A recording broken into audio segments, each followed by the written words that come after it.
हे 12/7/2024 पोलीस उपनिरीक्षक विजय कोटवळे यांचा वाढदिवस होता।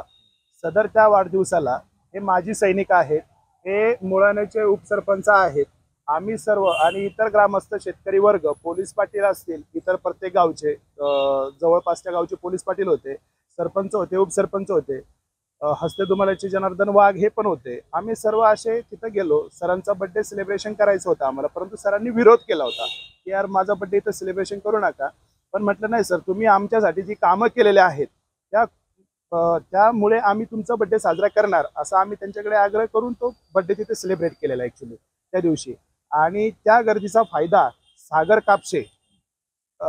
कापशे यांनी घेतला। तो अचानक तिथे साहेबांपाशी आला। एक फोटोमध्ये साहेब त्याला बाजूला लोटताय, तो सुद्धा फोटो आमच्याकडे आहे। आणि हा सागर कापशे हा दारूचा धंदा करतो, अवैध तस्करी करतो तो।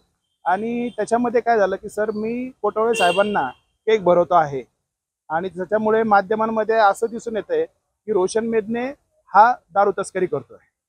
तर मी नसून तिथं तो सागर कापसे आहे, त्याच्या चेहऱ्यावरती तुम्ही बातमीमध्ये कोणाचं नाव घेण्यात आलेलं आणि बातमीमध्ये आला का ते दारू तस्करांनी वाढदिवस साजरा केला। ऍक्च्युली सर, मग दारू तस्करी, मग आम्ही दारू तस्करी आहे का याची शहानिशा न करता बातमी लावली कशी? आणि सर्वात प्रथम ज्या न्यूज चॅनलनी ही बातमी स्प्रेड केली आहे, फोटो व्हायरल केला आहे, त्याच्यावर मी मानहानीचा गुन्हा दाखल करणार आहे। याच्यामध्ये समाजामध्ये माझी प्रतिष्ठा ढासळली गेली त्याच्या चुकीच्या वक्तव्यामुळे। आणि त्यांनी जर बातमी लावायचीच होती तर सागर कापसे याच्यावर गुन्हे दाखल आहेत, तर मग त्यांनी रितसर त्याचं नाव द्यायला पाहिजे होतं, त्याच्या चेहऱ्यावरती सर्कल देणं उचित होतं।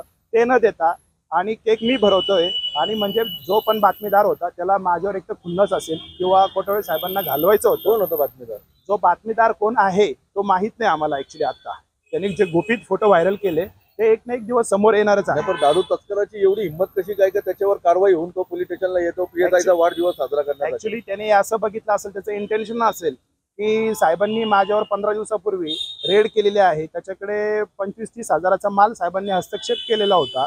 परंतु त्याला असं वाटत असेल की मी साहेबांची जरा गोड बोलल्याने काही होऊ शकतं की थोडं माघार घ्या वगैरे, परंतु साहेबांनी त्याला कुठलीही जवळीक दिलेली नाहीये। उलट साहेबांनी त्याला बाजूला लोटलेला आहे आणि हा संदर्भ दाखवण्याऐवजी तो साहेबांजवळ उभा राहिला आणि हे व्हायरल केलं, हे चुकीचं केलं। आणि जी हेडिंग दिली आहे, सगळे तिथे प्रतिष्ठित लोक नव्हते, सगळे दारू तस्कर होते, ही चुकीचं स्टेटमेंट आहे, ही चुकीची हेडलाईन आहे, ही बदलवण्यात यावी। तुमचं आम्ही सर्वसामान्य लोक होतो तिथे। तुमचं नाव सांगा? रोशन मेदने।